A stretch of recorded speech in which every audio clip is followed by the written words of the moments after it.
David est marin-pêcheur. Il passe ses journées en mer pour oublier l'horreur de ces derniers mois. Sa vie a été bouleversée il y a 1 an. Sa femme Emmanuelle était infirmière à l'hôpital du Havre dans un service de nouveau-nés. Emmanuelle, c'était surtout une infirmière hyper consciencieuse. Déjà dans ses livres intimes, quand elle était toute jeune, elle mettait tellement « je rêverais tellement d'être infirmière ». Donc tellement que c'était dans sa tête un sacerdoce, quoi.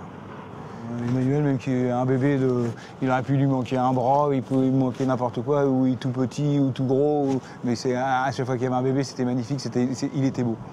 Il était beau. Elle était émerveillée avec l'apparition d'un bébé, quoi. Il y a 1 an, Emmanuelle s'est suicidée.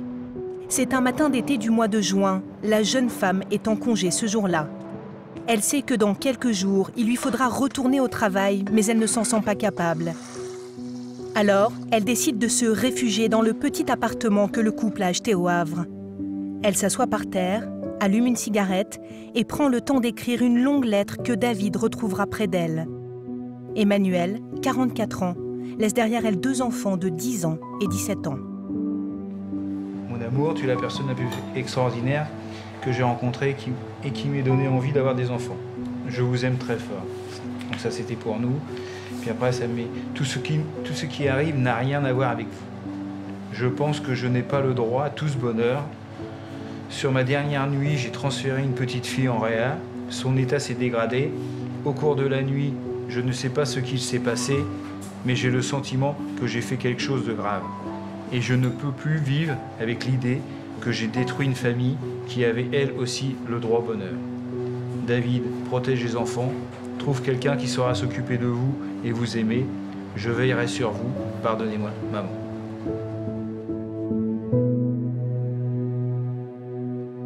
Au cours de la nuit, je ne sais pas ce qui s'est passé, mais j'ai le sentiment que j'ai fait quelque chose de grave. Donc là, je pense que dans sa tête, ça a dû s'accélérer. Elle aussi bien, elle s'est dit, j'ai fait une erreur de dosage ou je l'ai transporté trop tard. Après, on ne saura pas ce qui s'est passé, mais il y a forcément quelque chose là-dedans. Il y a eu un moment où ça a été la panique, quoi.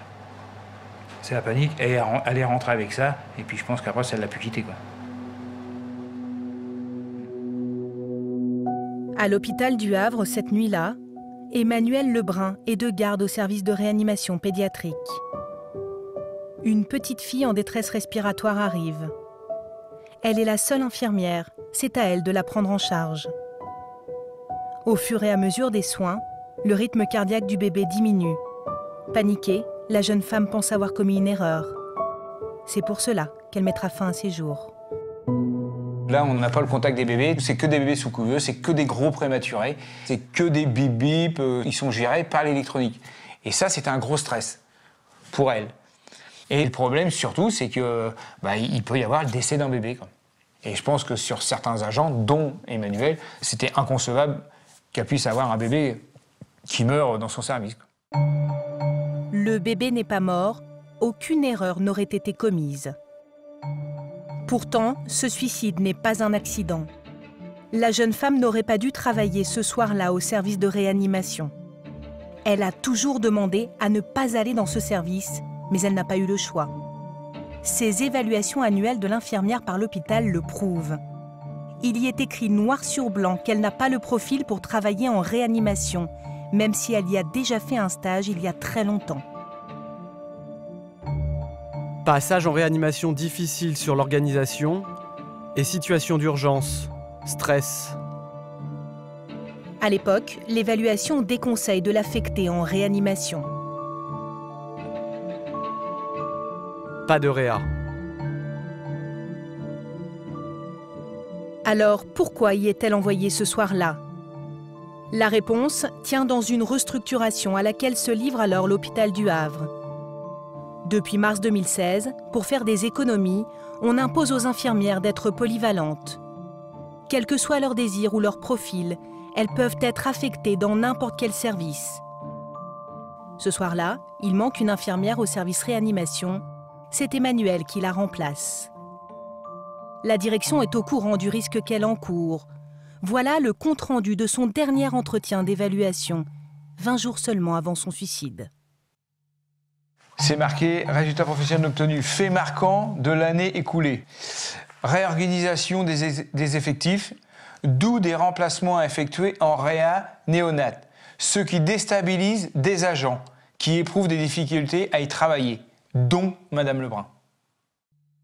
Pour David, ce suicide est un accident du travail.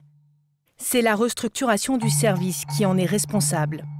C'est à nous de nous battre et puis pour démontrer vraiment que le suicide d'Emmanuel, ça vient vraiment de l'hôpital, quoi. Parce que nous ici, on ne comprend pas pourquoi ça a pu arriver, quoi. Moi, je voudrais que ça soit reconnu accident du travail pour mes enfants, quoi. Pour qu'on puisse dire vos mamans, elle est décédée à cause du travail. C'est à cause du travail qu'elle est décédée. Parce que sinon, ils ne comprennent pas pourquoi maman elle a fait ça. Ils ne comprennent pas, maman elle est partie, maman tout allait bien dans la famille, un mois après on devait partir en vacances, tout ça, tout, et puis du jour au lendemain, maman elle n'est plus là, quoi. Nous appelons la directrice de l'hôpital du Havre pour lui demander un rendez-vous et nous recevons ce mail. La direction du groupe hospitalier du Havre ne souhaite pas donner suite à votre demande de reportage. Pourtant, la direction reconnaît dans un courrier que le suicide d'Emmanuel est lié au travail. Le décès de Madame Lebrun Emmanuel est reconnu comme imputable au service.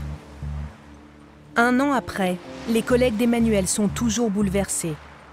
1 an après, rien n'a changé dans le service. Elles sont toujours obligées de tourner dans tous les secteurs, y compris en réanimation. Aujourd'hui, on ne nous laisse pas le choix, sinon on nous demande de partir. Avant, une nouvelle personne arrivait dans le service, elle était doublée pendant 2 mois. Au bout de 2 mois, elle faisait le bilan avec les médecins et avec sa cadre en disant « oui, je veux bien rester, non, je ne veux pas rester ». Et là, on l'écoutait. Aujourd'hui, comme c'est une question d'argent, quand il manque du monde en réanimation, eh ben on prend dans les secteurs d'à côté, tout simplement. On met des noms sur un papier. Quand il y a un arrêt, quand il y a 2 arrêts, on va chercher les noms, on déplace des pions. Et c'est ce qu'on ressent, c'est terrible. On le sait qu'on est des pions. On l'a toujours été, mais il manque le côté humain, le côté respectueux de la chose. Depuis, la direction de l'hôpital a lancé un audit interne dans le service.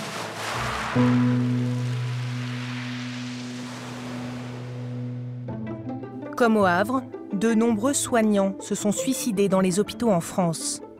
Aucun chiffre officiel, mais d'après nos informations, il y aurait eu 15 suicides liés au travail depuis juin 2016, plus d'1 par mois.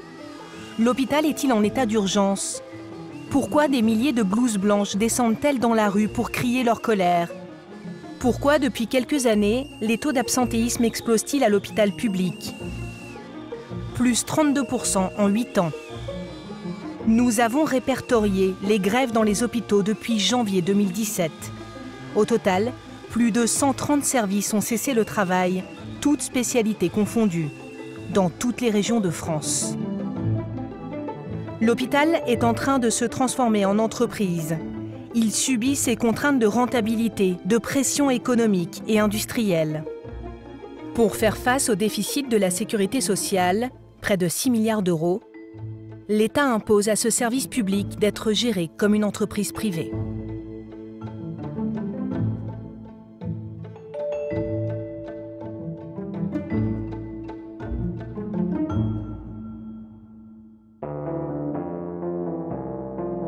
Notre enquête débute à Toulouse, un hôpital d'excellence. Avec près de 3000 lits, des services de pointe dans tous les secteurs, c'est un des plus grands hôpitaux de France. Toulouse, c'est aussi un hôpital réputé pour être un des plus performants.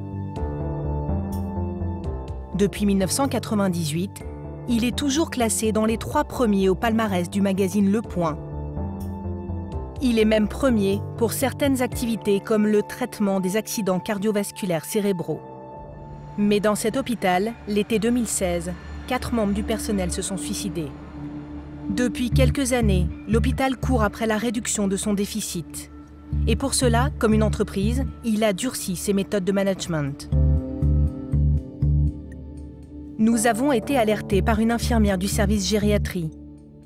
Dans ce service, plus qu'ailleurs, il est très difficile d'obtenir des témoignages.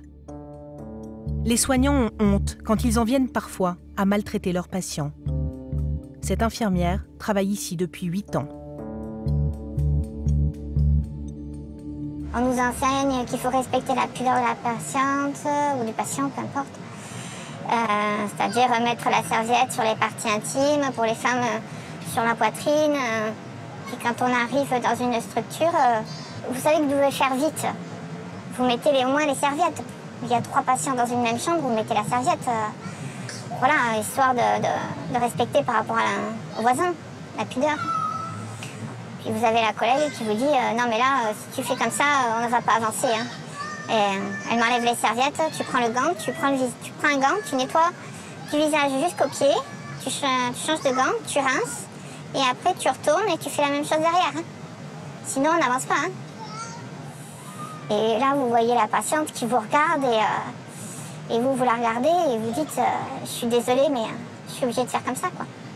On est là, le chrono à la main, à faire 12 toilettes en 2h45. Moi, je vous mets au défi, sur des personnes à mobilité réduite, d'arriver à faire 12 toilettes en 2h45. Cela fait 13 minutes par patient.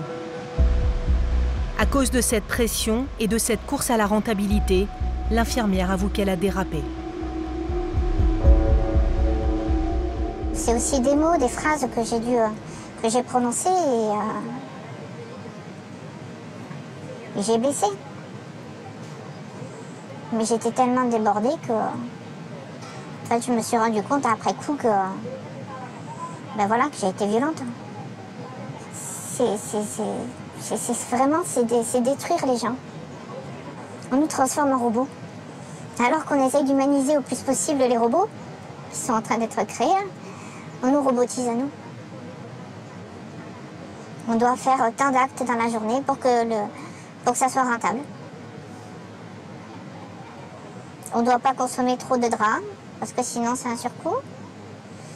Les gants, on doit en utiliser une certaine quantité, on ne doit pas en utiliser trop, sinon c'est pas bon.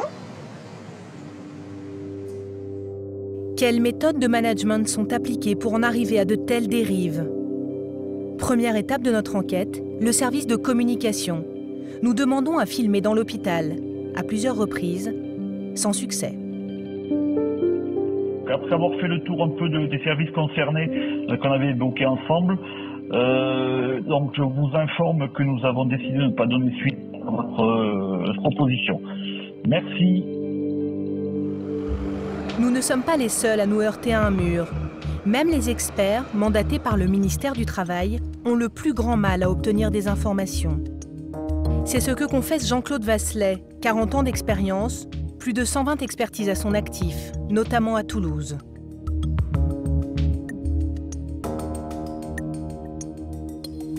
C'est je donne pas les documents, ou je les donne avec retard, ou je donne des documents plus ou moins tronqués, ou des choses comme ça. Bon, je mets la pression sur les cadres pour qu'elles mettent elles-mêmes la pression sur les soignants pour que les soignants ne nous parlent pas. Voilà. Ce qui leur fait peur, c'est qu'on ouvre la boîte de Pandore. Pour cet expert, la boîte de Pandore, ce sont les méthodes de management. L'an dernier, à la demande des organisations syndicales, un des plus grands cabinets d'expertise français a publié un rapport sévère. Le management y est tour à tour qualifié de délétère, déficient, trop autoritaire. L'expert dénonce une pression sur le personnel pour en faire toujours plus. Ça consiste à faire en sorte que, au détour d'une absence, par exemple dans une équipe, on dise aux agents, écoutez, réunissez-vous, discutez entre vous, organisez-vous de manière à pallier cette absence, parce que vous comprenez, l'hôpital n'a plus les moyens de remplacer, donc on ne remplacera pas, donc débrouillez-vous pour que ça marche. Les agents, qu'est-ce qu'ils font? Ils se réunissent, ils discutent et ils pallient. Et puis une fois que tout ça s'est passé, c'est rentré dans l'ordre, on ne leur dit pas comme ça, mais vous voyez bien que vous êtes capable de travailler à -1. Donc on va essayer d'aller un peu plus loin. Et c'est un cycle infernal dans lequel on plonge les agents en les culpabilisant quelque part. Parce que si elles n'y arrivent pas, c'est de leur faute. Donc on est sur des processus managériaux qui sont extrêmement pervers, très culpabilisants. Le rapport constate une augmentation du volume de patients au détriment du temps passé avec chaque patient. Il pointe du doigt Une industrialisation des organisations de travail. à l'hôpital de Toulouse, les soignants seraient devenus des ouvriers de la santé.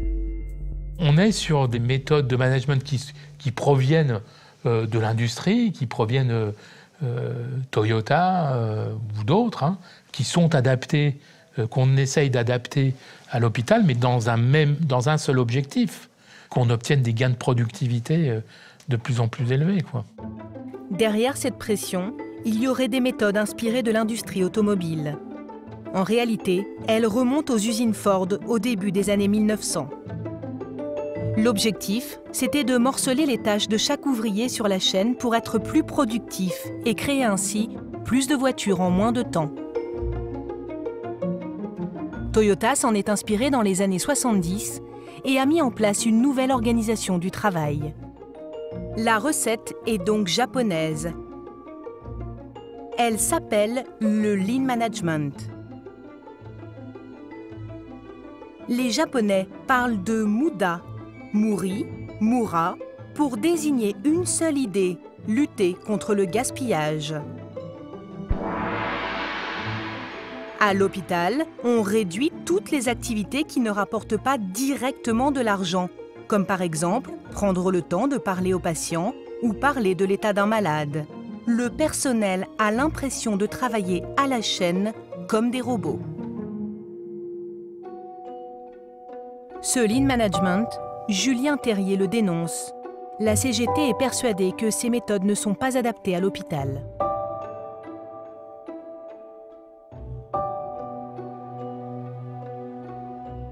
C'est faire optimiser les organisations de travail pour faire baisser les temps morts. Tous les temps morts dans toutes les tâches doivent être diminués. Et qu'est-ce que c'est les temps morts dans les soins? C'est le relationnel. C'est quelque chose qui n'est pas quantifié, qui n'est pas facturé. Parce qu'en fait, maintenant, on ne marche qu'en facturation. Quand on fait une prise de sang, elle est facturée. Quand on fait un pansement, il est facturé. Par contre, expliquer un soin à un patient, c'est pas facturé. Prendre du temps à quelqu'un qui est en pleurs et qui est tout seul et qui comprend pas ce qui lui arrive, c'est pas facturé. Pour comprendre, il faut savoir qu'un hôpital est financé par la sécurité sociale en fonction des soins médicaux qu'il prodigue. C'est ce que l'on appelle la tarification à l'activité, la T2A. Chaque maladie a un prix, fixé par l'État et publié au journal officiel. Par exemple, une otite moyenne de niveau 1 est facturée 619 €. Une grippe, selon sa gravité, entre 651 et 2722 €. Que vous restiez 8, 10 ou 20 jours hospitalisé, le prix facturé est quasiment le même. D'où l'intérêt pour l'hôpital d'aller le plus vite possible avec chaque malade. En 2013, l'hôpital de Toulouse organise une conférence sur le Lean Management. Son titre est explicite « Comment déployer des pratiques industrielles à l'hôpital pour le bien-être de tous ?» Jacques Giron, radiologue et spécialiste du thorax en France, participait à cette réunion en 2013. Depuis ses débuts, il y a 30 ans à l'hôpital de Toulouse, il a vu évoluer les méthodes de management. Il dénonce les objectifs de performance qu'on lui impose comme au reste de l'hôpital. Le débit. Encore plus vite, encore plus vite. Tu fais 10 scanners à l'heure, il faut en faire 11. Voilà. Et donc on fait se presser tout le monde, le malade, le personnel, le manipulateur, la SH, tout le monde. C'est une vision hyper capitaliste, hein, au fond des choses. Plus j'en fais, plus ça marche. C'est pas pour le malade. Le malade, des fois, il faut le temps, il faut qu'il respire, il faut qu'il regarde, qu'il comprenne. C'était très humain, ça. Mais ça, on l'a supprimé. Tout ça pour aller vite, les cadences. Le lean management dont on parlait au départ. Ces méthodes ne sont pas sans conséquences. Nous nous sommes intéressés à ce service de l'hôpital de Toulouse, l'hôpital des enfants, et particulièrement à son bloc opératoire. Chaque année, plus de 30 000 enfants y sont hospitalisés. Ce qui nous alerte, C'est un rapport confidentiel demandé par le comité d'hygiène et de sécurité de l'hôpital. Il est titré « Expertise risque grave ». On y lit « L'organisation médicale, telle qu'elle se déploie actuellement au bloc pédiatrique, est source d'un certain nombre de dysfonctionnements. » Un des infirmiers qui travaille depuis 7 ans dans ce bloc a accepté de nous parler. Selon lui, les conditions de travail sont problématiques.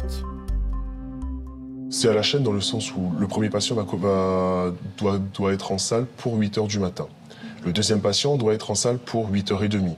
Si le premier patient est en salle de 8 h à 8 h 20, il faut que dans une autre salle, le deuxième patient soit déjà en train de dormir pour que les chirurgiens puissent opérer à 8 h 30. Mais nous, dans la mesure où on est déjà sur la chirurgie, que la chirurgie dure un peu plus longtemps, l'enfant il va rester en salle d'opération, se prendre des produits anesthésiques pendant un peu plus longtemps que prévu, et en fait avoir un temps de réveil qui va être plus long, des doses de morphine qui vont être un peu plus élevées, et ainsi de suite en fait. Et du coup, c'est moins bon pour le patient aussi d'avoir ça, d'avoir plus d'anesthésie. Oui. Oui, une anesthésie générale, oui. Selon lui, il y a des doses d'anesthésiques plus fortes parfois que nécessaire, mais aussi des cadences de travail trop rapides. On n'a pas forcément le temps de vérifier le matériel qui est disponible, le matériel dont on a besoin pour opérer. Et une fois, ça m'est arrivé, on a commencé à opérer et on n'avait pas le matériel adéquat pour opérer l'enfant. Donc moi, je me suis senti en difficulté parce que c'était de mon ressort et je n'ai pas eu le temps de le faire ni la possibilité de le faire. Entre stress, rythme de travail accéléré et exigence du poste, les infirmiers expérimentés quittent le service.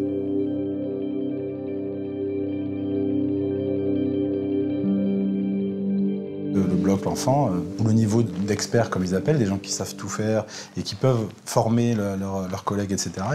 Avant, tout le monde savait à peu près, il n'y avait pas beaucoup de turnover dans ce service, etc.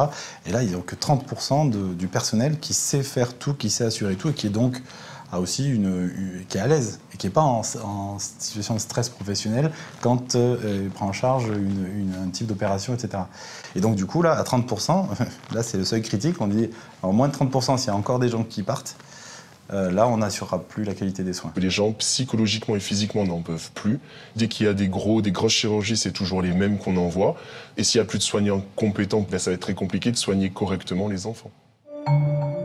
Depuis notre tournage, cet infirmier a quitté le service. Nous avons rencontré une autre infirmière de l'hôpital des enfants. Elle témoigne elle aussi anonymement. Avec cette pression économique et ses méthodes de management, elle accuse l'hôpital de prendre beaucoup de risques avec ses petits patients. En fait, comme on n'est pas suffisamment pour travailler, les soins qu'on fait ne sont pas faits aux bonnes heures. On explique aux médecins que les prises en charge qu'on nous demande, elles ne sont pas réalisables. Et les médecins changent les prises en charge pour que ça devienne réalisable dans notre service. Donc c'est des surveillances qui changent. Un patient qui doit être normalement surveillé toutes les heures, la prescription va se transformer en une surveillance toutes les 3 heures ou toutes les 6 heures. Il y a un impact sur la santé de ces enfants. Aujourd'hui, je rentre chez moi en me demandant si j'ai bien fait tout ce qu'il fallait et si un enfant ne va pas mourir sur ma journée de travail. Ce qui vous fait peur aujourd'hui, c'est qu'il y a un enfant l'erreur. Ouais, l'erreur. Elle est épuisée professionnellement. Elle appelle au secours. Et ça ne peut pas continuer en fait, c'est pas possible. Il faut qu'on nous entende et qu'on nous aide maintenant. Parce que c'est pas normal.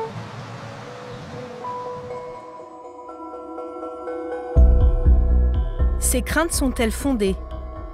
Nous avons mis la main sur des documents de l'hôpital de Toulouse qui montrent que le risque est bien là. Ce sont des fiches d'incidents, des fiches confidentielles. Dans ces documents internes, le personnel alerte la direction sur les incidents rencontrés sur le terrain. Certains épisodes interpellent directement sur la gestion du personnel de l'hôpital.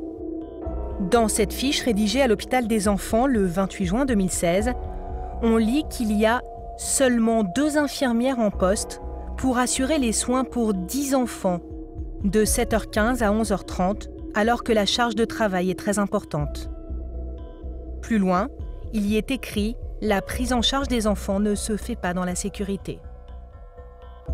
La direction ne nie pas le problème et le met sur le compte d'un absentéisme qui n'a pu être compensé sur le champ. Dans un service voisin, en maternité, on découvre sur une autre fiche qu'une femme n'a pas été prise en charge à temps des suites de son accouchement.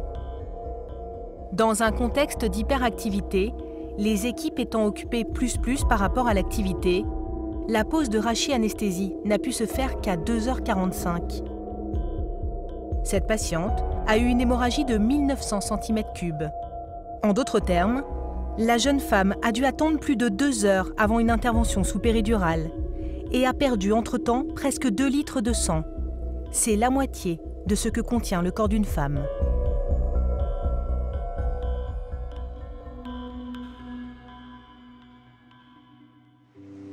À Toulouse, nous avons rencontré une famille qui dit avoir subi les conséquences de la pression économique qui pèse sur le CHU. Cela fait 8 mois que Stéphane se bat à l'hôpital des enfants pour que sa fille guérisse. Pour moi, cet hôpital, c'est un bouleversement dans ma vie. C'est des joies avec la réparation du cœur de Léonie, enfin, la guérison même du cœur de Léonie, mais aussi beaucoup de peine avec l'erreur, notamment de diagnostic. C'est un milieu angoissant qui me terrifie et où il y a de bonnes choses, mais malheureusement aussi des mauvaises.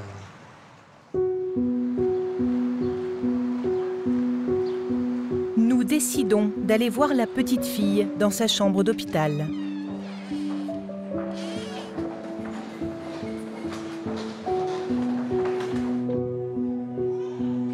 Léonie a 8 mois, elle souffre d'une grave malformation au niveau du système digestif.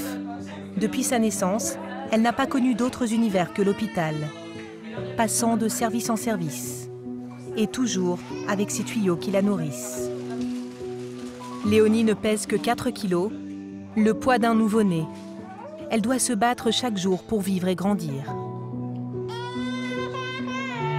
Des erreurs qui se cumulent, malheureusement, on en a eu beaucoup. Je pourrais peut-être même pas toutes les citer, tellement je me rappelle pas de tout comme ça. Mais bon, déjà, il y a, on va dire, les erreurs les plus notables, c'est des surdoses de médicaments. Hein. Elle a eu 3 fois une surdose.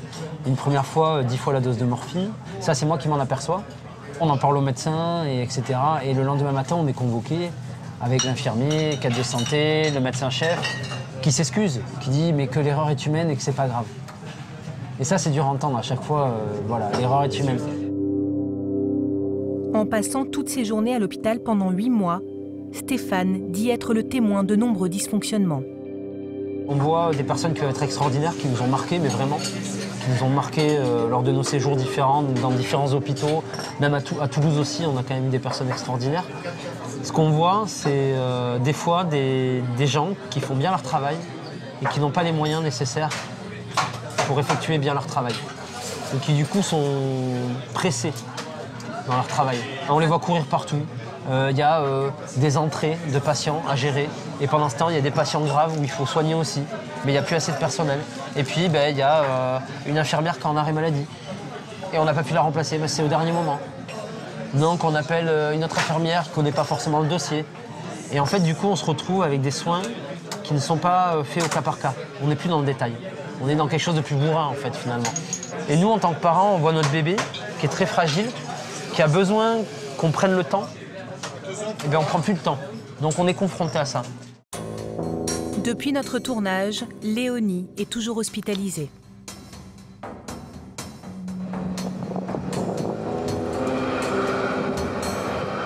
Le résultat de cette politique se lit dans les comptes de l'hôpital.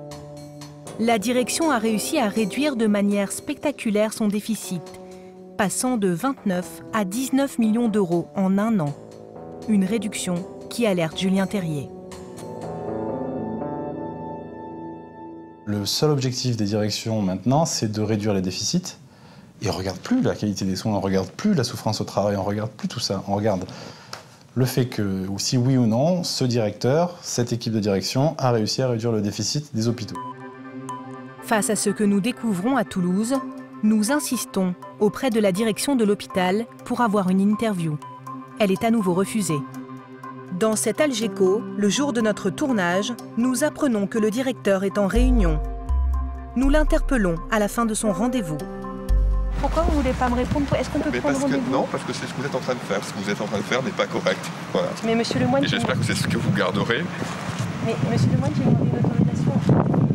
Quand est-ce que vous souhaitez qu'on se rencontre? Est-ce que ça vous dérange de parler des restructurations à l'hôpital? Rien du tout. D'accord. C'est toujours, tout ça, c'est incorrect. Et donc j'ai bien... Attendez, ça, je vous ai demandé l'autorisation de tournage. Non, ça non, ça non, ça c'est incorrect.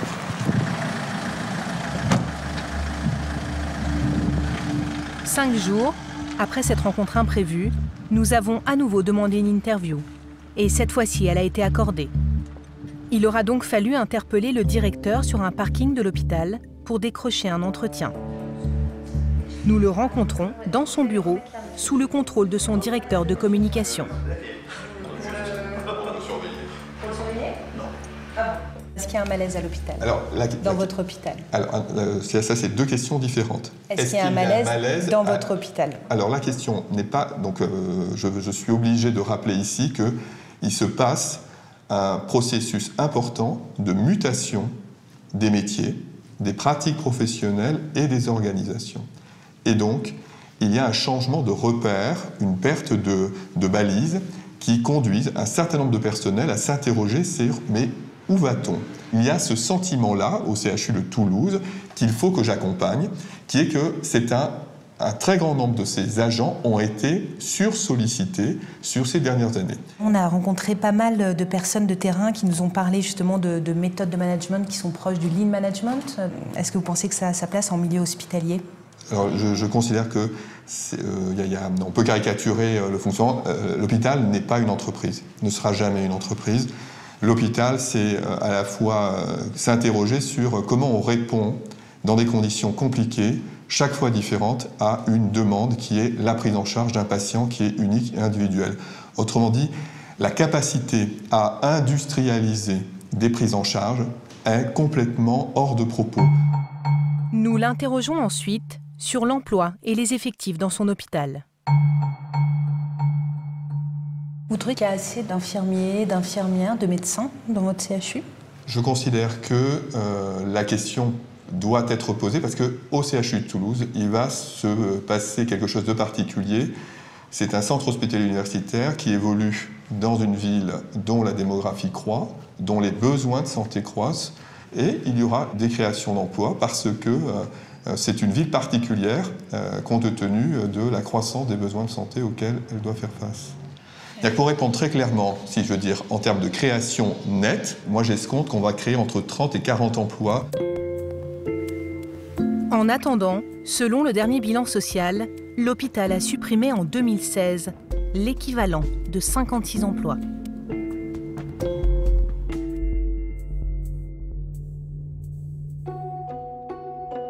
Comme pour les entreprises ordinaires, cet équilibre budgétaire serait désormais la question centrale. L'hôpital est sur le fil du rasoir.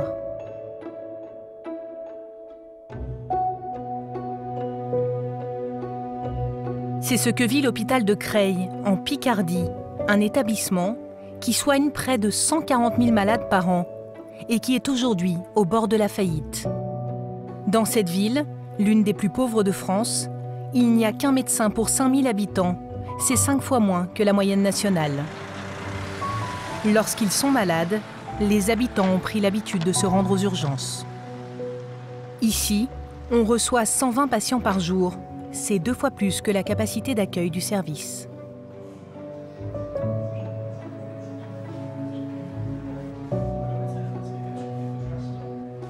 Les urgences, ce ne sont pas que des cris de douleur et des sirènes du SAMU. Ce sont aussi des douleurs silencieuses. Cet hôpital est sous pression économique. Depuis 5 ans, le chef de service, Loïc Penn, voit la situation s'aggraver. Ce mardi, il est inquiet. Déjà 10 patients attendent dans les couloirs, certains depuis plus de 12 heures. Ce sont des situations devenues familières et qui n'étonnent même plus les patients. Est-ce que vous pouvez nous expliquer pourquoi ces gens sont là et pourquoi ils ne sont pas dans des chambres? En fait... Ah bah voilà, la dame elle le dit, il n'y a pas de chambre. Moi mes gens sont informés. Hier j'étais là, on l'a expulsé, on l'a mis là. Voilà. Parce qu'en fait... Pour mettre une autre personne à ma place. Et ben voilà. En fait, la dame répond elle-même. On a un nombre de box d'examen qui est limité. Pour la médecine, il y en a 4, ce qui n'est pas adapté aujourd'hui à notre nombre de passages. Quand on a fini de voir les patients, on devrait les hospitaliser, mais il n'y a pas forcément de place dans l'hôpital. Donc voilà, du coup, c'est un grand jeu de Tetris, en fait. Hein. C'est-à-dire que dès qu'il y a un nouveau patient qui arrive, on enlève celui-là et on en met un autre, on en met un autre, on en met un autre. C'est pas très efficace, quoi. Voilà. Loïc sait qu'il faut évacuer au plus vite les patients, mais il est confronté à un gros problème de place dans les services d'hospitalisation. C'est tout l'hôpital qui est engorgé. Un monsieur âgé, victime d'un AVC, attend ici depuis plusieurs jours. C'est un médecin de garde qui l'a pris en charge à son arrivée. Bonjour. Loïc le voit pour la première fois. Ça va? Alors, qu'est-ce qui vous est arrivé? Certainement l'intention, des malaises et puis... Avec ce que vous avez ressenti. Ressenti? Ouais. Et surtout, mal derrière la tête. D'accord. Et puis, il y a quand même eu un moment donné où il y a un côté qui marchait pas, si j'ai bien compris.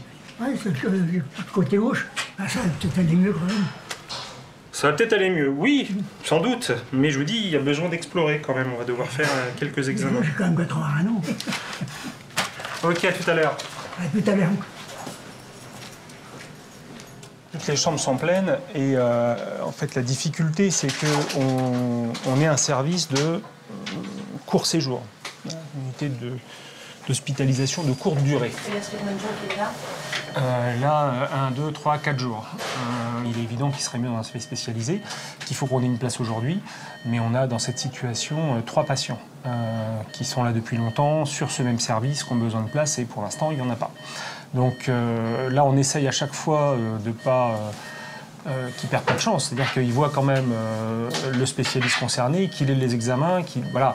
Mais c'est vrai qu'on est dans l'adaptation permanente pour que les patients soient le mieux pris en charge possible, alors qu'on pourrait, voilà, normalement on devrait faire autrement, mais on n'a pas les moyens de faire autrement.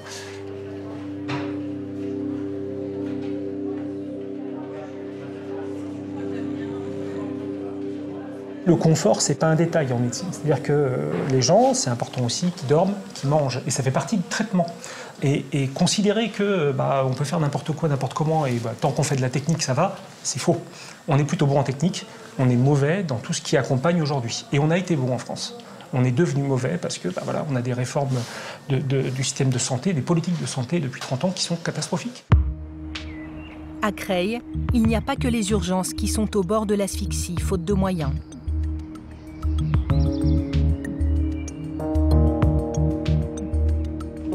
Nous avons passé la nuit avec le docteur Estelle Renaud dans le service de réanimation. C'est le plus grand de la région et le seul à 50 km à la ronde. 14 patients séjournent ici, entre la vie et la mort.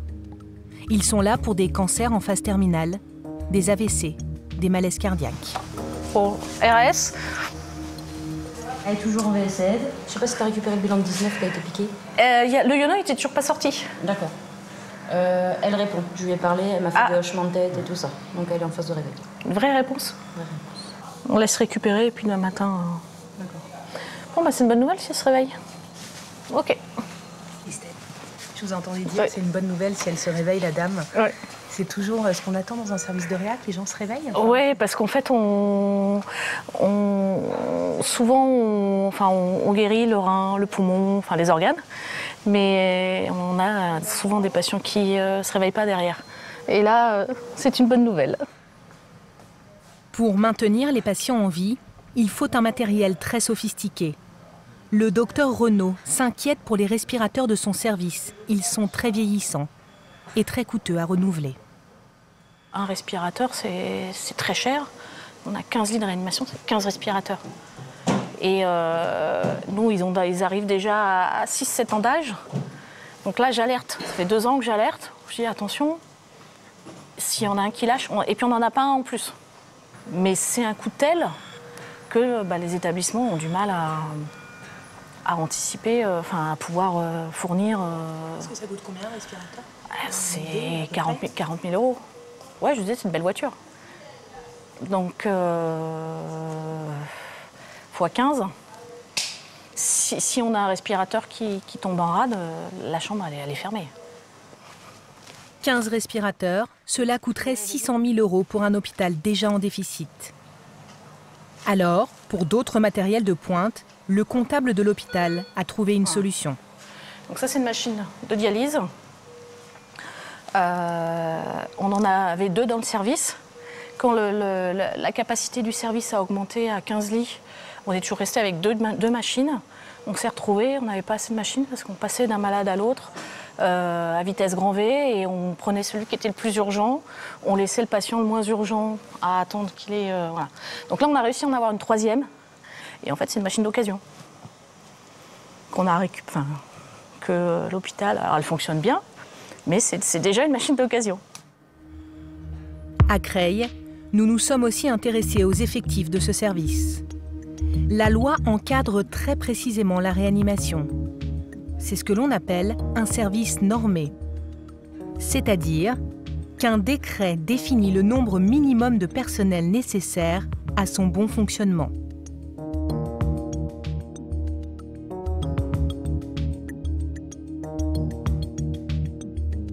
Au minimum, le décret prévoit 2 infirmiers pour 5 patients et 1 aide-soignant pour 4 patients. Pour 14 malades, ce soir, il devrait donc y avoir 6 infirmiers. Nous demandons au docteur Renaud de nous montrer le planning de la journée. Alors, le planning infirmier. Il est où votre planning? Ah, c'est ça, le Graal. Donc... Alors, en bleu, ce sont les gens qui étaient là en journée. Et en rose, la nuit. Donc on a 1, 2, 3, 4, 5, c'est bien ça, 5 infirmiers la nuit. Et 1, 2, 3, 4, 5, 6 infirmiers en journée. Cette nuit-là, il y a 5 infirmiers pour 14 malades, alors que d'après la loi, il en faudrait 6. Le soir de notre tournage, ce mercredi 3 mai, le personnel de nuit est insuffisant. L'hôpital est hors des normes réglementaires ce soir-là. Ce n'est pas une exception. Voici le planning du mois de mai.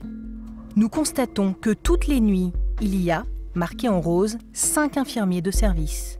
Alors que la journée, en bleu, il y en a 6. Il en manque donc systématiquement 1 la nuit. Cette situation dure depuis plus de 2 ans. C'est ce qu'indique ce rapport interne à l'hôpital que nous nous sommes procurés.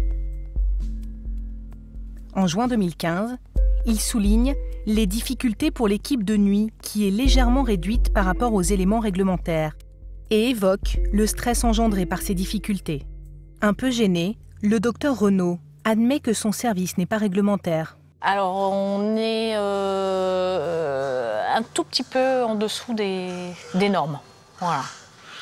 On est voilà, mais on est beaucoup mieux que ce qu'on était. Là, on s'est battu ces dernières années parce qu'on s'était encore largement sous-dimensionné il y a encore très peu de temps, en particulier la nuit. Alors qu'un patient de réanimation, que ce soit le jour, la nuit, et voire même pire la nuit, il a besoin de la même présence. Les risques ne sont pas moindres la nuit. Comment ça se fait, à votre avis, qu'il y ait un infirmier en moins la nuit alors et qu'il ne soit pas au nord parce qu'il n'y a pas assez de personnel. Le docteur Renaud devrait fermer une chambre la nuit. Mais entre les normes réglementaires et la nécessité de soigner des patients en danger, son choix est sans équivoque.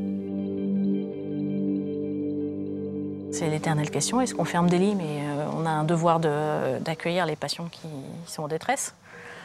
Est-ce qu'on les accueille avec pas la bonne quantité de personnel? Ou est-ce qu'on dit on ferme et on n'accueille personne? C'est une question qui n'est pas facile. Soit je trouve une solution pour le patient, et dans un autre endroit, et auquel cas je privilégie cette solution. Si je n'ai pas de solution, je prends en charge le patient. On est là pour ça. Un infirmier de plus ou de moins dans le service, cela n'a rien d'anodin. C'est en tout cas ce qu'affirme une étude scientifique publiée par la prestigieuse revue médicale The Lancet. Elle a été menée dans 9 pays européens, sur plus de 400 000 patients, dans 300 hôpitaux différents. Selon cette étude, une surcharge de travail des infirmiers augmente le risque de mortalité des patients. Le directeur de l'hôpital, Didier Saada, a accepté de répondre à nos questions, lui aussi en présence de sa directrice de communication. Nous lui montrons ce que nous avons tourné au service réanimation.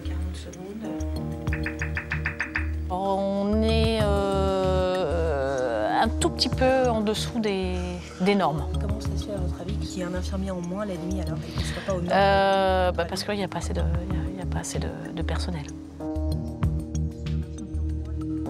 Il y a un texte quand même qui prévoit un nombre d'infirmières pour un nombre de patients. Tout dépend du nombre de patients présents. Ça dépend du nombre de patients présents. Donc, il y a des normes pour un nombre de lits, mais les lits ne sont pas occupés à 100% tous les jours, déjà. Ensuite, il peut y avoir là, un problème conjoncturel d'une infirmière qui est partie, qui va être remplacée. Le projet, ça fait des mois et des mois que manifestement il n'y a pas d'infirmière, et même avant que vous arriviez. Moi, les consignes que j'ai données, c'est la mise aux normes. Après, j'ai pas de baguette magique non plus. Nous l'interrogeons ensuite sur les respirateurs obsolètes du service de réanimation.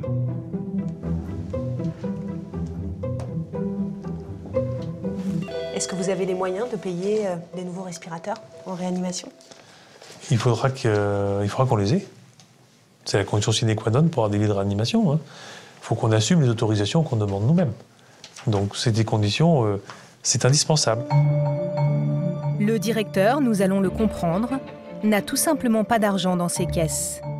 Son hôpital est très endetté, 128 millions d'euros de dettes. Faute de rentrée d'argent suffisante, il en est réduit à devoir emprunter aux banques. À la Caisse d'épargne, à la Société Générale, au Crédit Mutuel et à la SFIL.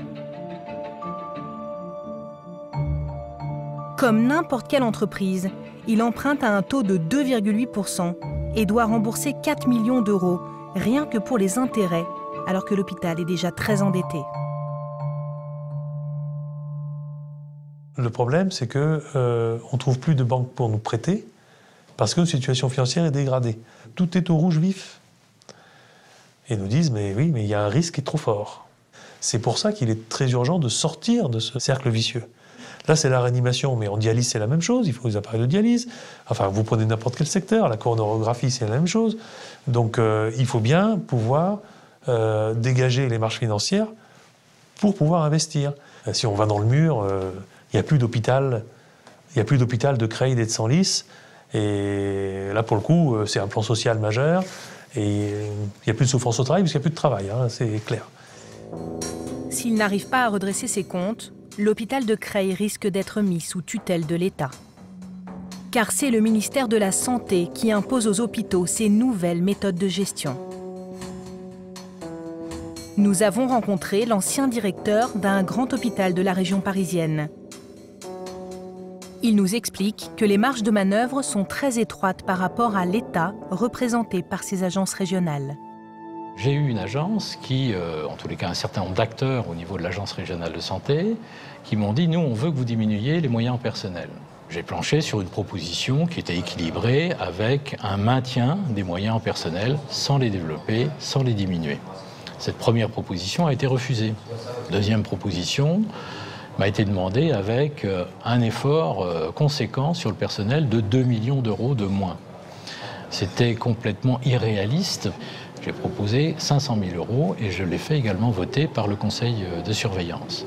Cette deuxième mouture a été refusée et à partir de ce moment-là, en droit, l'agence régionale peut se substituer à un établissement. Et au lieu de le faire, elle m'a donné l'injonction de mettre moins 2 millions d'euros sur le budget, sans pour autant en prendre la responsabilité formellement, comme l'y obligent d'ailleurs les textes. Il a préféré quitter son poste plutôt que de mettre en place un plan social. Alors, moi, j'ai pas véritablement démissionné, j'ai fait valoir, comme on dit, mes droits à la retraite, de manière un peu anticipée. Il faut quand même rappeler que le directeur d'hôpital est évalué chaque année par le directeur d'agence régionale de santé ou l'un de ses adjoints, et que dépend donc de cette évaluation son éventuelle évolution de carrière. Donc il y a évidemment, ce n'est pas complètement sans conséquence si on le fait de manière maladroite. Voilà. On comprend bien la pression qui pèse sur les gestionnaires d'hôpitaux pour appliquer les directives du ministère de la Santé.